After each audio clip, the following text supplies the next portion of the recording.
오늘 1부는 정책 인터뷰로 진행을 하겠습니다. 윤석열 정부가 추진 중인 개혁 의제 가운데 제일 뜨거운 두 가지 현안 짚어보겠습니다. 하나가 의료개혁이고요. 하나가 연금개혁. 이제는 정말 해결해야 될 어떤 해묵은 과제들인데 그만큼 풀기가 어려운 숙제고 각계의 반발도 되게 거센 상황이잖아요. 이 두 가지 현안을 다루는 국회 보건복지위원회 박주민 위원장을 모시고 얘기를 나눠보겠습니다. 스튜디오에 나와 계세요. 안녕하세요. 네, 안녕하십니까.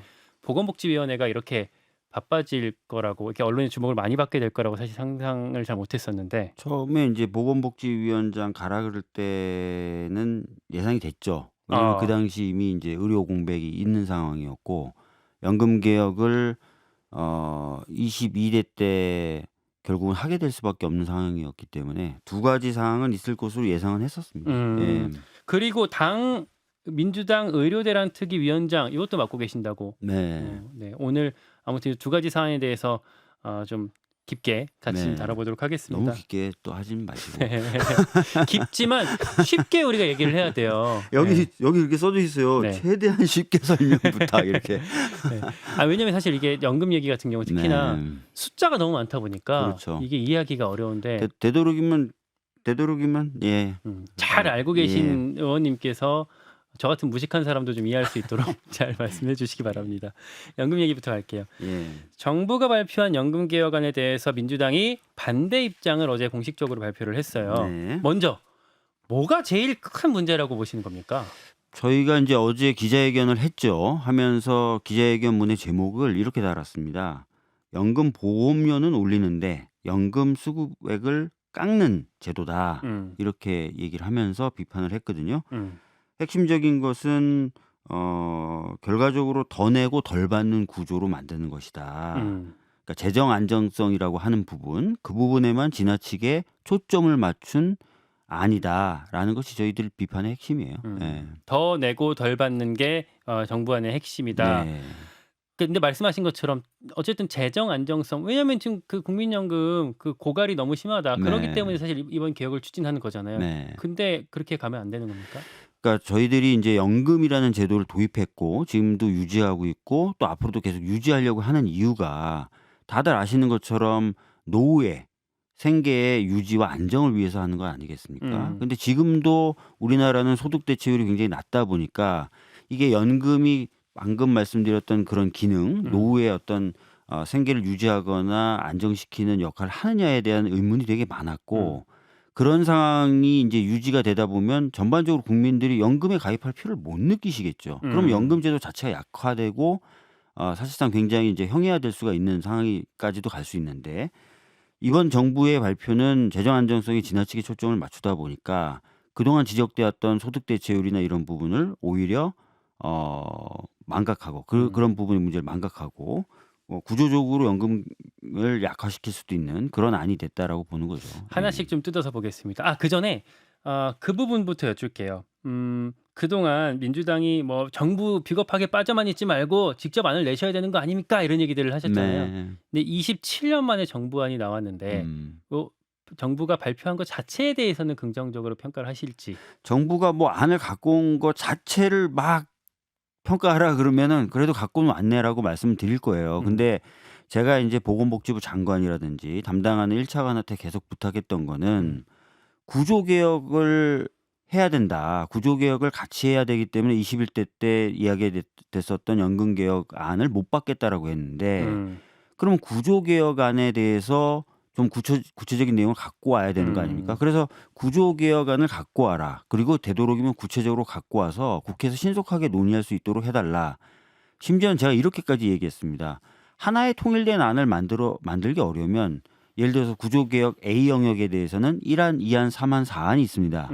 요렇게라도 좀 갖고 와주면 너무 좋겠다라고 얘기했는데 실제로 이번에 정부가 발표한 내용의 구조개혁에 해당하는 부분은 굉장히 추상적이에요. 사실상 어떤 매체가 보도한 것처럼 구조개혁 안을 기다리라 하더니만 아무것도 당기지 않았다. 이렇게 평가를 할 정도로 아무것도 당기지 않은 구조개혁안을 갖고 온 거예요. 네. 그래서 하나씩 볼게요. 모수개혁이라고 보이는 부분들부터 본다면 네. 먼저 이제 보험료율 이게 내는 돈 네. 그리고 소득 대체율 이게 이제 나중에 받게 되는 돈일 네, 텐데 맞습니다. 이 보험료율 내는 돈이 기존 9%에서 이번에 정부안은 13%까지 이제 4% 포인트 올린다는 거잖아요. 네네네. 요 점에 대해서는 동의를 하시는 거죠. 그러니까 21대 때 공론화 절차를 거쳐서 최종적으로 나왔던 수치가 방금 얘기하셨던 보험료율 13%로의 인상이었어요. 그래서 뭐 그 부분에 대해서는 어느 정도 긍정적으로 볼 수 있다. 이렇게 말씀드릴 수 있고요. 여기까지는 정치권에 네. 공감대가 있는 것 왜 같습니다. 김현정 씨하고 비슷한 말투시죠? 아 그래요? 자꾸 보다 보니까 네, 따라하나 봐요 제가. 네. 소득 대체율 민망하네. 네. 소득 대체율로 넘어가면 받는 돈을 42%로 하겠다라는 게 정부 정부가 안인데 이번에는 아니죠. 예, 이게 너무 적다라는 지적이신 거죠. 그러니까 첫 번째로 다 기억하시겠지만 21대 국회에서 연금특위가 만들어졌고 거기서 공론화 과정을 거쳤어요. 그때 국민 대부분은 소득 대체율의 경우에는 50%를 요구했습니다. 공론화 위에서 나왔던 그렇죠. 게 국민분들은 대부분 50% 정도는 돼야 된다라고 요구를 하셨어요. 근데 50%의 경우에 재정 안정성 같은 경우에 조금 문제가 생길 수 있으니 우리 당은 45%까지 가자라고 얘기했고요. 국민의힘은 43%를 주장했어요. 그죠? 그러다가 우리 이재명 대표님이 여당에서도 받을 수 있는 44%를 수용한 거예요. 근데 갑자기 왜 42%죠? 그 논의 과정이 완전히 무시됐다는 거고 또 단순히 이게 42%가 아니라 뒤에서도 아마 여쭤보실 수 있을 것 같은데 자동 안정화 장치가 붙어 있는 42%인 거잖아요. 그러니까 이거는 실질적으로 42%도 아닌 것이 될 테고 그렇다면은 아까 말씀드렸던 21대 공론화 거치고 논의했고 또 여야가 심각하게 대화해서 어느 정도 접근했던 43, 44, 45 어디 간 거냐고요. 그러니까 약간 이상하다는 거죠. 예. 그러니까 뭐 일단 정부에서 하는 설명으로는 계속 이제 일관된 거예요. 재정 안정성 때문에 이 41을 잡았다. 요 정도까지밖에 아니 설명이 안 21대 되는데. 때는 그럼 재정 안정성 검토 안 하고 43, 44, 45 얘기했냐고요. 그때는 재정 안정화 장치도 자동 안정화 장치 얘기도 없었잖아요. 그러니까 이런 부분은 좀 이상하다는 거죠. 그 얘기로 가볼게요. 네. 자동 안정화 장치. 사실 저는 이번에 이 시스템에 대해서 처음 접했는데 되게 나름대로는 신박한 제도라고 생각을 했거든요. 왜냐하면 계속 정치권이 이 연금 문제를 갖고 이러다 저러다 싸우다가 해결하지 못하는 게 되게 오래 걸리다 보니까 네. 만약에 이런 시스템 내재적으로 뭔가 시스템을 잘 만들어서 정치권에서 따로 뭐 법을 통과시키지 않더라도 뭔가 시스템이 유연하게 돌아갈 수 있도록 만들어 놓으면 뭐 이후에도 좀 뭐 유연하게 움직일 수 있지 않겠느냐 이런 생각을 했었는데 문제가 있다고 보시는 거죠. 그러니까 자동 안정화 장치라는 건 방금 말씀하신 대로 개별적 입법 절차 없이도 자동적으로 이제 보험 수급액을 조정하는 제도예요. 그래서 뭐 좀 신속하게 뭐 시스템적으로 이런 생각을 가지실 수는 있는데 자동 안정화 장치라는 것이 목표하고 있는 건 사실상 급여액을 손을 대는 거예요. 그래서 아까 받는 돈. 말씀드렸던 대로 소득 대체율이 굉장히 낮은 상태에서 자동 안정화 장치가 도입되면은 당연히 이제 소득 대체율은 떨어지는 것을 전제하시면 될 것 같고요. 두 번째로는 이게 이제 소득 대체율 떨어지는 부분을 조금 더 구체적으로 설명을 드리면 이게 이제 여러 모델이 있는데 일본식 모델을 아마 상정하고 있는 것으로 보여지는데 그래요? 예, 국민연금의 연구원이 있는데 그 연구원이 추계한 바로는 일본식 모델을 도입했을 경우에 2050년 기준으로 신규 가입자의 경우에는 대략 한 17% 정도 수급액이 깎이는 것으로 나와요. 그러면 어떻게 해서 소득 대체율 낮은데 거기서 17%를 더 적게 받는다고 한다는 거는 아까 말씀드렸던 대로 용돈 연금조차도 안 될 수가 있고 그러면 내가 왜 연금 가입해? 이렇게 얘기가 나올 수밖에 없는 거죠. 그리고 또 하나의 문제가 뭐냐면 이 자동 안정 장치가 붙으면은 본인이 정확히 받을 수 있는 연금액을 산정할 수 있을까요? 상상할 수 있을까요? 예측 가능성이 떨어진다. 예측 가능성이 떨어지죠. 내가 부으면 언제 나이에 받기 시작해서 대략 얼마를 받을 수 있다를 알아야 노후를 설계하는데 경제 상황 또는 인구 규모에 따라서 수급액이 달라질 수 있습니다. 라고 하는 거예요. 그럼 일반인들이 예상할 수 있을까요? 내가 지금 열심히 연금을 붓고 있는데 나중에 하니까 이렇게 돼버렸네. 알 수가 없는 불안정한 돈 내기 싫어지는 돈 내기 싫어지죠. 게 생길 수 있군요. 전혀 예측할 수가 없고 그러니까 그런 문제도 발생할 수 있다는 거예요. 또 하나 어제 나왔던 게 이제 내는 돈 쪽에서 네. 내는 돈을 이제 인상하겠다고 하는 건데 그 인상하는 속도를 차등화하자라는 제안이 나온 거잖아요, 네. 정부에서. 네. 이것도 반대하시는 거죠? 실제로 이제 내는 돈을 차등화할 경우에는 뭐 어떤 문제가 생기냐면 지금은 능력주의 즉 각자 자기가 버는 소득에 비례해서 이제 연금액을 음. 낼 수 있잖아요. 네. 돈 많이 버는 사람은 보험료를 연금 낼 수 많이 있잖아요. 내고. 그렇죠. 네. 근데 이게 갑자기 태어난 해가 기준이 되는 셈이 돼 버리는 거예요.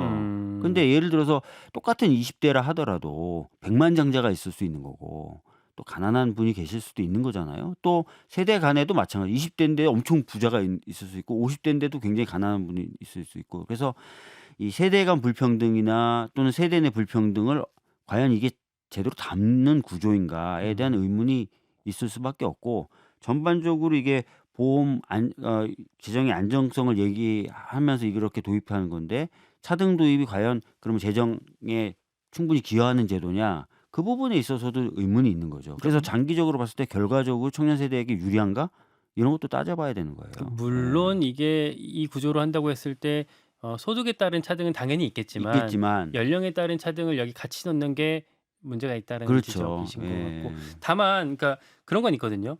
젊은 사람 입장에서는 네. 부담을 늘리는 거를 이제 조금 더 연령이 있는 사람들이랑 똑같이 맞춘다 그러면 야 이거 불공평한 거 아니야? 본인들은 다 예전에 적게 냈었는데 우리는 시작부터 많이 내야 된다고 하면 불공정한 거 아니야 하는 생각이 들 수는 있겠거든요. 뭐 그런 생각을 가질 수는 있으실 텐데 사실 이게 우리나라에서 지금 처음 논의되는 제도예요. 이걸 이런 식으로 차등을 두는 제도를 갖고 있는 나라가 없는 것으로 알려지고 있어요. 공적연금 가운데서는. 공적연금 가운데서는. 그 이유가 뭐겠어요? 공적연금에 갖고 있는 성격, 기본적인 설계 패러다임 때문에 그런 거지 않습니까? 다 같이 좀 보험료를 내서 다 같이 좀 커버를 하자라는 그 개념인데 이렇게 되면 이제 여러 가지 문제가 발생할 수 있죠. 그래서 그런 부분도 감안을 해 주셔야 돼요. 예. 알겠습니다. 당장 지금 여당에서는 상설 연금 개혁 특위를 꾸리자, 뭐 관련 부처까지 다 참여해서 여야정 협의체를 만들자 이런 얘기들이 나오고 있는데 뭐 이 제안에 대해서 뭐 수용하실 그러니까 의향이 제가 이제 있으십니까? 어제도 이 질문이 나와서 그렇게 말씀드렸어요. 우선은 정부가 안을 발표했으니까 네. 이 안에 대한 충분한 검토와 검증은 해야 될 것 같아요. 그냥 나왔으니까 무조건 이건 아닌 것 같고 네. 그 과정을 통해서 어떤 구조에서 논의하는 것이 가장 적합한지를 봐야 될 것 같아요. 그런 생각이 좀 있고요. 그래서 어느 정도의 검토하겠다. 시간은 조금 필요하다. 조금의 시간은 필요하다는 말씀을 좀 드리겠고 그다음에 어제 그 국민의힘 쪽에서 국민연금 그 특위가 있더라고요. 네, 국민의힘 맞아요. 쪽에도 그 특위에서 밝힌 바로는 자, 이번 정기국회는 모수 개혁을 하고 내년에는 구조 개혁을 하자라고 얘기를 했어요. 근데 그럼 모수 개혁을 하는데 특위가 필요한가? 필요 없어요? 모수 개혁을 하면 복지위에서 그냥 하면 되죠. 모수 개혁을 솔직히 말씀드리면 그렇지 않습니까? 그러니까 그런 생각도 좀 들고 그다음에 내년부터 구조 개혁을 하자고 하는데 아까 말씀드렸던 대로 정작 구조 개혁 관련된 내용은 방향성 제시밖에 없기 때문에 그 부분은 또 어떻게 처리하면 좋은가 이 부분도 좀 고민을 해야 되겠죠. 알겠습니다. 국회 보건복지위원장 겸 민주당 의료대란 대책특위 위원장 박주민 의원 모시고 인터뷰 진행하고 있습니다. 의료개혁, 의료대란 얘기를 좀 넘어갈게요. 네. 현장에 다녀오셨죠 최근에? 현장에 계속 가고 있습니다. 네. 엊그저께는 이재명 대표랑 같이 고대 안암병원인가요? 안암병원 갔었고요. 그 전날에는 제가 국회의장님 수행해가지고 중앙응급의료센터 갔다 왔죠. 현장에서 뭘 좀 느끼고 계십니까? 많은 문제를 느끼고 있고 정부가 내놓은 그 문제에 대한 해결책이라는 게 참 효과가 없는 대책들만 내놓고 있구나라는 걸 느끼고 있어요. 그러니까 어제 고대 안암병원 갔을 때는 엊그저께 네. 그나마 이제 좀 버티고 있는 병원이었는데 네. 거기에 중에 한 분이 거의 우시더라고요.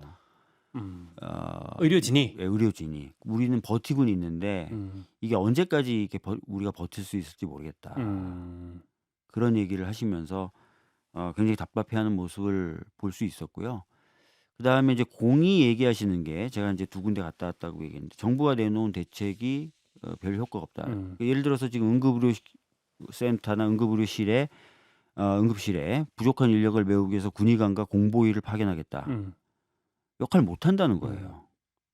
숙련이 안 왜냐하면 되어 있어서. 숙련이 안 돼 있을 뿐만 아니라 응급 의료를 하려면 그 급박한 상황에서 움직이려면 그 병원에도 적응이 돼 있어야 된다는 거예요. 숙련이 돼 있는 사람조차도. 그렇죠. 근데 갑자기 와서 아무런 역할을 못 한다는 거예요. 저한테 어디 KBS 가서 방송하라 그러면 못 하죠. 어려울 거 아니에요. 뭐 어디에 네. 뭐가 있는지도 모르잖아요. 근데 네. 응급 상황에 다 물어봐요. 네. 저 주사기는 어디 있어요? 막 물어보고 그건 안 되잖아요. 그러니까 그게 안 되기 때문에 전혀 대책이 안 된다는데 실제로 어제부터 보도 나온 거 보니까 오지도 않을 뿐만 아니라 왔던 군의관들도 바로 복귀한다. 돌아가고 있잖아요. 그러니까 굉장히 좀 주먹구구식이고 또 경증 환자의 경우에 본인 부담금을 늘리겠다 그러는데 본인이 그럼 경증 중증을 판단할 수 있나? 판단 못 한다는 거고 응급실에 와서 케이타스라는 제도 그 시스템을 통해서 응급 중증 경증을 나누는데 그 의사가 해주는 거거든요. 근데 그 응급실에 있는 의사분이 그렇게 얘기하세요.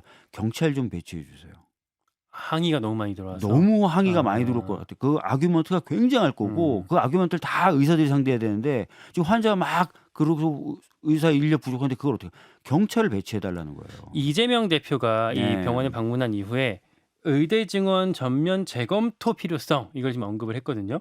그러면 앞으로 민주당이 뭐 어떤 새로운 대안을 제시한다거나 뭐 이런 작업들이 진행이 되는 겁니까? 실제로 뭐 여러 단위를 만나서 얘기는 하고는 있어요. 하고는 있는데 사실 갑갑한 게 사실이죠. 뭐 여러 가지 측면에서 갑갑한 게 사실인데 뭐 저는 뭐 다른 매체하고 인터뷰하면서 아주 개인적인 생각임을 전제로 말씀드린 바가 있는데 25년도 정원도 조금 이 상황이면 손을 좀 댈 필요가 있지 않을까라는 생각도 있어요. 지금 뭐 고3 수험생들이 시험을 보게 될 25년도 정원.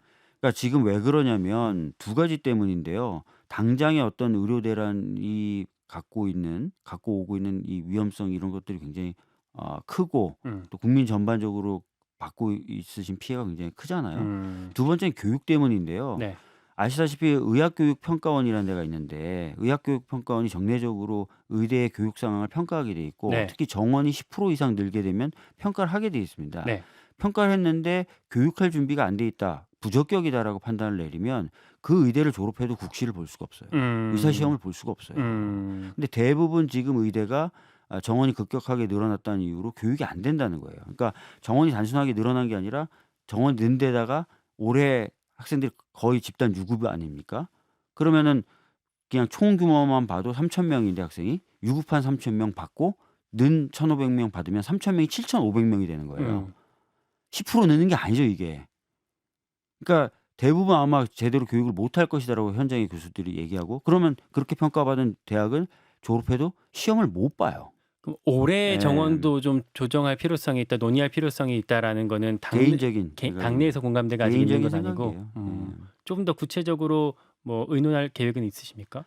뭐 얘기는 해볼 텐데 뭐 대표님도 언급을 좀 하셨지만 25년도 정원의 경우에 혼란 이런 부분이 걱정되시는 있죠. 거잖아요. 그래서 이제 뭐 형량도 해야 되고 실질적으로 가능하냐 시간이 남아있냐 이런 부분까지 다 따져야 될 텐데 하여튼 뭐 저는 좀 개인적으로는 그런 고민까지 조금 해야 되는 것 아니냐는 생각을 갖고 있어요. 뭐가 됐든 논의가 좀 빨리 좀 진척이 됐으면 좋겠습니다. 사망하는 사고들이 너무 많이 벌어지고 있어서 최근에 보면 진짜 주변에도 제가 듣는 얘기들이 굉장히 많고 하루에도 몇 건씩 안타까운 사정들이 보도되고 있잖아요. 그래서 이런 부분 좀 심각하게 정부가 좀 보고 정부 차원에서는 좀 유연한 그러니까 지금 자존심 체면 이런 거 따질 때는 아닌 것 같아요. 좀 유연한 태도를 좀 취해줬으면 좋겠다는 말씀드리겠습니다. 민주당도 같이 잘 논의해 주세요. 네, 그러겠습니다. 시간이 많이 남지 않았는데 추석 선물 대통령 추석 선물 받으셨어요? 대통령 추석 선물 와 있는지 한번 살펴볼게요. 거의 요즘에 사무실에 못 들어가서. 아니 뭐 거부하시는 분들, 릴레이 하시는 분들이 있으시던데 그럴 계획까지 따로 있거나. 저는 뭐 옛날에도 막 거부하고 그러지는 않았던 것 같아요. 선물은 선물대로 받자. 선물은 선물대로 받자가 아니라 그거 신경 쓸 시간도 없다. 바쁘다. 알겠습니다. 요거 하나만요. 어제 나온 보도, 뉴스토마토 보도, 김건희 여사가 국민의힘 총선에 개입했다, 관여했다 이런 정황이 있다라는 보도가 나왔는데 뭐 핵폭탄급이 뭐 터졌다 이런 민주당에서 논평이 나왔어요. 어떻게 보셨을까요? 만약에 사실이라면 아까 이제 얘기하신 거 저도 들었거든요. 뭔가 증거가 더 나오고 만약에 사실이라면 작은 문제는 아니죠. 굉장히 큰 문제고 그렇기 때문에 이게 사실인지 아닌지 좀 밝히는 과정은 있어야 되겠죠. 뭐 뉴스토마토라는 매체가 아무 근거 없이 보도했다 그렇게 보기는 어려울 수 있고 특히 보도를 저도 좀 봤더니 현역 의원이 뭔가 얘기를 할 수 있는 것처럼도 돼 있더라고요. 네. 그래서 그런 부분들이 좀 밝혀질 필요가 있지만 사실이라면 좀 굉장히 큰 문제죠. 예.